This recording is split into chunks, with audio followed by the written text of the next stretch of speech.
சிவகுரு சொற்பொழிவு நேயர்களுக்கு வணக்கம். இன்றைக்கு ஒரு தகவல். இறைவன் எங்கும் தான் இருக்கிறாரே, அவருக்கு எதுக்கு ஆலயம், அவருக்கு எதுக்கு கோவில் கட்டுறோம் அப்படின்ற ஒரு கேள்வி அனைவருக்கு வரும். இறைவன் எங்க இருக்கிறார் அப்படின்ற ஒரு கேள்வி கேட்டோம்னா அனைவரும் சொல்லுவோம், இறைவன் தூணும் இருக்கிறார், துரும்பிலும் இருக்கிறார் அப்படின்ற ஒரு கேள்வி அதுக்கு பதிலாக கிடைக்குது.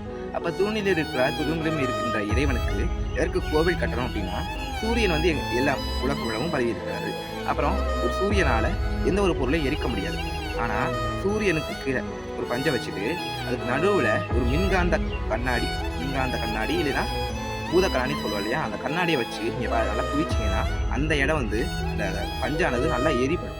சரிங்களா? ஒரு பஞ்சு எரிக்கிறதுக்கு எப்படி மின்காந்த கண்ணாடி தேவைப்படுதோ அது மாதிரி இந்த பூமி உலகம் ஃபுல்லா பரவி இருக்க இறைவனை, உலகம் ஃபுல்லா பரவி இருக்க அந்த ஆற்றலை நமக்கு குவிச்சு திரும்ப நமக்கு ஒரே முறையாக வர்றதுக்கு பேர் தான் கோவில். அதனாலதான் கோவில் இருக்க இடத்துக்கு பேர் கருவறைங்கிறாங்க. கருவறைன்ற பெயர் வந்து இரண்டே இடத்துக்கு மட்டும் தான் உண்டு.